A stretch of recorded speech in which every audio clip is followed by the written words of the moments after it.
Welcome to the Digital Dean, the AI forecast for higher ed, processing the future of higher education, bite by bite. Higher education finds itself at a pivotal crossroads, where traditional models face unprecedented disruption from an unlikely source, mega universities. These digital-first institutions are fundamentally reshaping how we think about college education, student access, and institutional success. In today's episode, we'll explore how these academic behemoths are challenging century-old assumptions about higher education and what their rise means for the future of learning. Today we're going to be diving into something that's been making waves in higher education. We've got this Forbes article here titled, "The Mega Universities Disrupting Higher Education," plus some really interesting discussion questions you've sent. It all makes me wonder, is this the future of higher ed or just a different flavor? Yeah, it's a fascinating trend for sure. I think to really understand what's going on here, maybe we should start by talking about disruptive innovation in general. Right, disruptive innovation. Okay, so that's like when a new product or service comes into a market and kind of shakes things up, right? Exactly. And often it enters at the lower end, offering a simpler, more affordable option. And then gradually it starts to displace those established players. Think like Netflix versus Blockbuster, or digital cameras replacing film. And in higher ed, it seems like these mega universities are doing just that to the traditional university model. Okay, so they're shaking things up. Like, I guess it's kind of like ordering takeout instead of going to a fancy restaurant. You still get a meal, but it's a different experience, right? That's a great analogy. So to be clear, these mega universities are massive online institutions, some with, get this, enrollments exceeding 100,000 students. Wow, over 100,000 students. That's incredible. Practically a city's worth of students all learning online. So who are some of these big players in the mega university world? Well, you've got institutions like Western Governors University, or WGU, and Southern New Hampshire University, also known as SNHU. And even traditional universities are getting in on the action with their own online offshoots like Purdue Global and the University of Maryland Global Campus. So traditional universities are like trying to adapt to this new landscape. It seems that way. And a key part of this adaptation is, well, they're all laser focused on affordability, flexibility, and catering to a growing population of working adults, people who, maybe can't commit to that traditional on-campus experience. Makes sense. People need options. Speaking of options, the article mentioned something interesting about how these mega universities are kind of redefining what quality in higher education means. How so? Right. Traditionally, we've measured quality by things like, selectivity, prestige, those big-name faculty credentials. But mega universities are shifting that focus. They're emphasizing value. Value as in bang for your buck. Yeah, exactly. The article actually quotes Michael Horn, an expert in education innovation, who says the quality in these institutions is about outcomes divided by cost. So it's not just about the name on your diploma, it's about what you actually gain from your investment in education. So it makes you think, what does quality in education really mean? Is it the brand name of the institution? Is it about networking opportunities?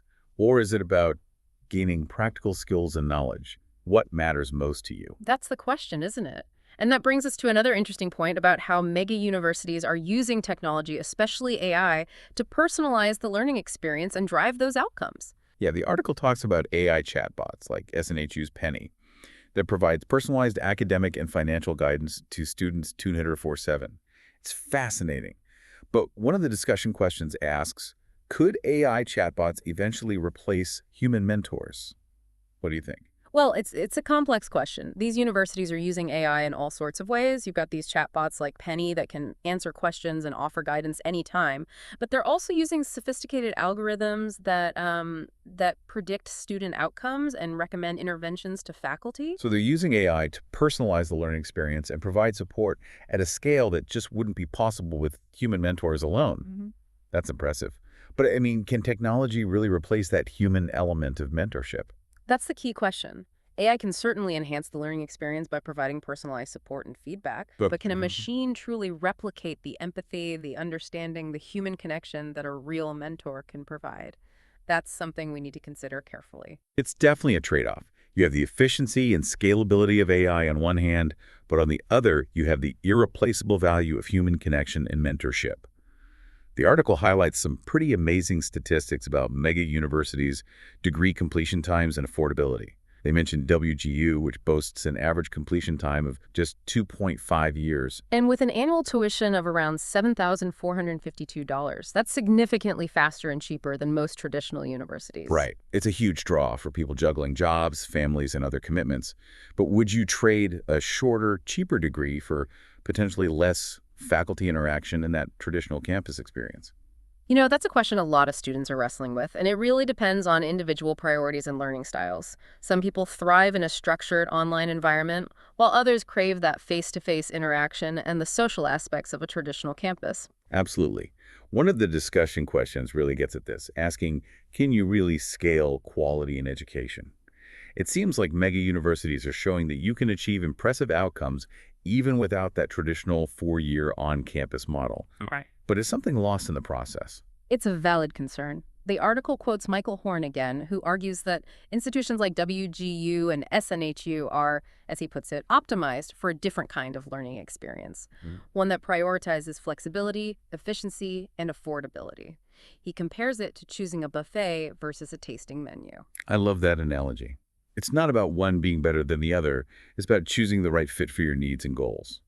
The article also mentions how mega universities have unbundled the traditional faculty role, creating specialized teams of advisors, instructors, and assessors. Can you explain how that works? Sure. So in a traditional university, a professor typically wears many hats: lecturer, mentor, advisor, assessor.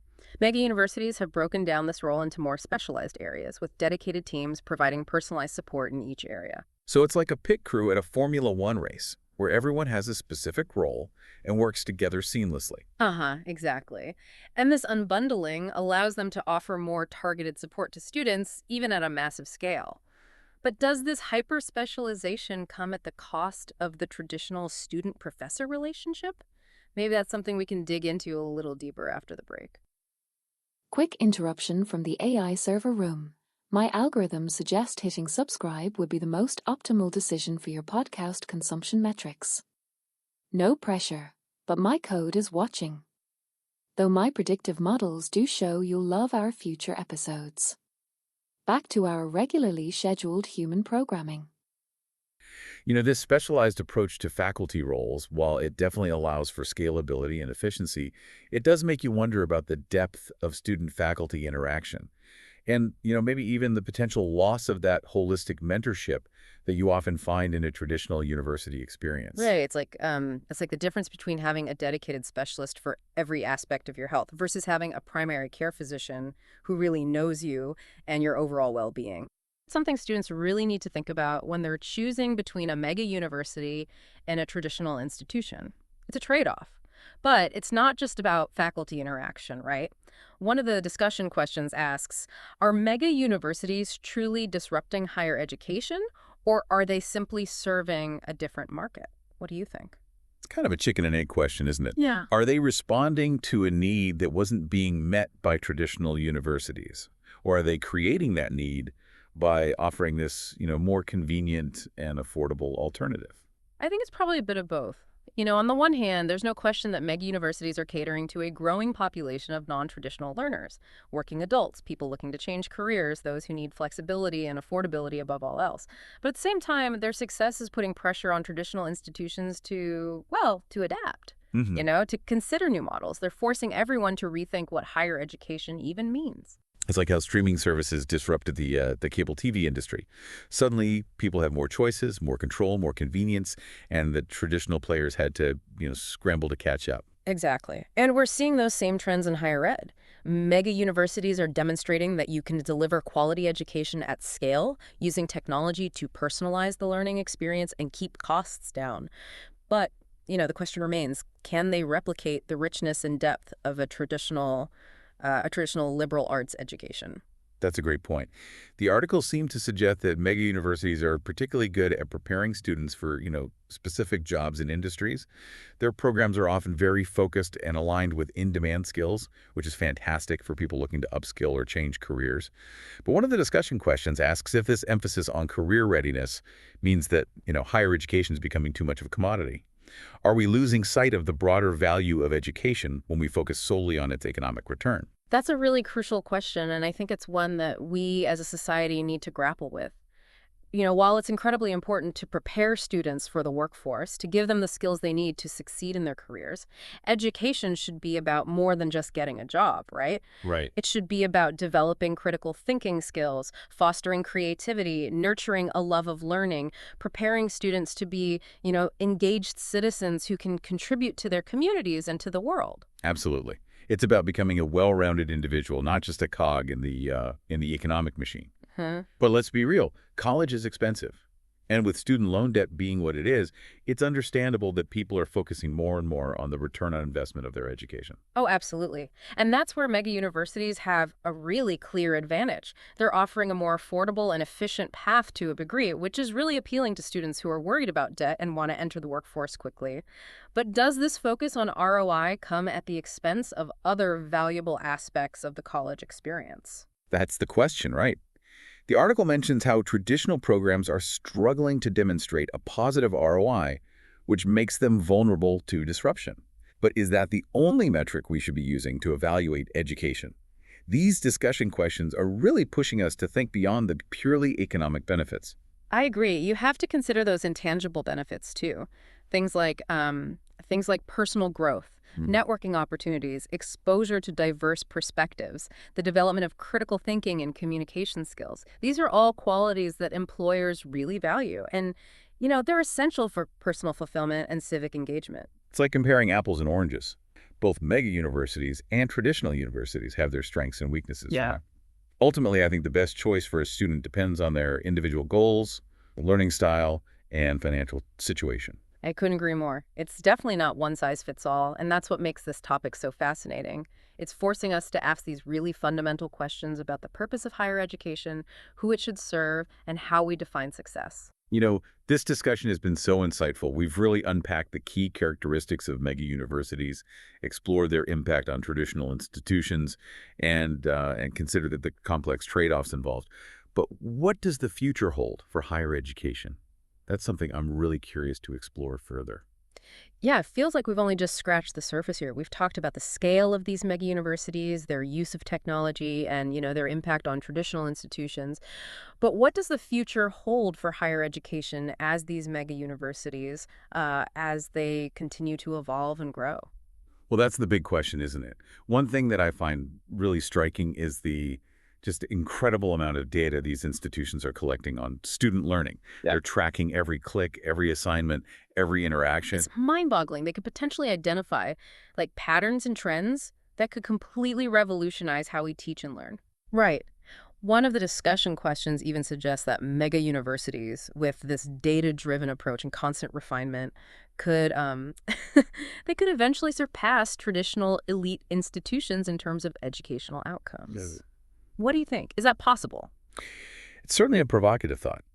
If they can effectively use all that data, use AI to personalize learning, provide targeted support, and just constantly improve their teaching methods, well, there's no reason why they couldn't achieve amazing results, right? True. But we also have to remember that education is a complex process. There are lots of factors beyond the institution itself that influence student success. Right, like student motivation, prior knowledge, access to resources outside the classroom. It all plays a role. Exactly. It's like trying to predict the weather. You can have all the data in the world, but there are always going to be those unpredictable variables. Yeah. Speaking of predictions, another discussion question asks, as mega universities continue to grow, how do you think they'll shape the future of higher education? What do you see happening? I think we're going to see the lines between traditional and online education continue to blur.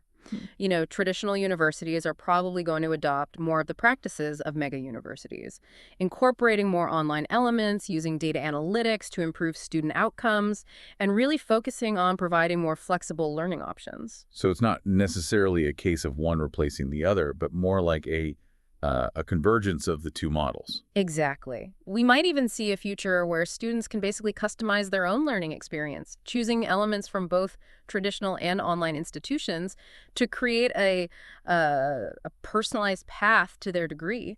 Imagine being able to take a course on Shakespeare at Oxford, then a coding boot camp at a mega university, all while working full-time and progressing toward your degree at your own pace. Now, that's an exciting vision. But, what about the role of faculty in this future? With the rise of automation and AI, there's a lot of talk about whether professors will eventually be replaced by, robots. It's a real concern, and it's something that comes up in the discussion questions. I mean, it's certainly possible for certain tasks like grading or delivering basic lectures, Right. but I really believe that the human element in education will always be essential. I agree. There's something about, the interaction with a passionate professor, that spark of inspiration in a classroom discussion that you just can't replicate with a machine. Absolutely. I see a future where faculty roles evolve to focus more on mentorship, guidance, and fostering those critical thinking skills. They'll become more like coaches, guiding students through their personalized learning journeys, helping them make sense of all the information that's out there. It's not about replacing teachers with technology. It's about using technology to, boost their capabilities and free them up to focus on those things that humans do best. Exactly. And I think this shift towards a more personalized, flexible, and technology-enabled approach to education will ultimately benefit students, give them more control, more options, and more opportunities to succeed. It's definitely an exciting time to be in higher education. But with all these changes, I think it's crucial to remember that education is about more than just, getting a job or acquiring knowledge. It's about shaping well-rounded individuals, fostering critical thinking, and preparing students to be engaged citizens. Absolutely. And as these mega universities continue to evolve, it's really important that they don't lose sight of those broader goals. I completely agree. The future of higher education isn't just about efficiency and scale. It's about nurturing curiosity and empowering individuals to reach their full potential. This deep dive has been a real eye-opener for me. I've had to rethink some of my own assumptions about higher education and the possibilities for the future. I want to leave our listeners with a thought-provoking question. If you could design the ideal higher education experience, what would it look like? What would you keep from those traditional universities? What innovations from mega universities would you include? And maybe most importantly, what kind of learning experience would best prepare you for the challenges and opportunities of this crazy 21st century? And until next time, keep those minds curious and keep exploring the ever-evolving world of higher education. That's all for this episode of The Digital Dean, the AI forecast for higher ed, processing the future of higher education, bite by bite. The rise of mega universities isn't just changing how we deliver education, it's redefining what's possible in higher learning. Until next time, keep innovating, stay curious, and remember, the future of education is being written in code. Until our next synchronization.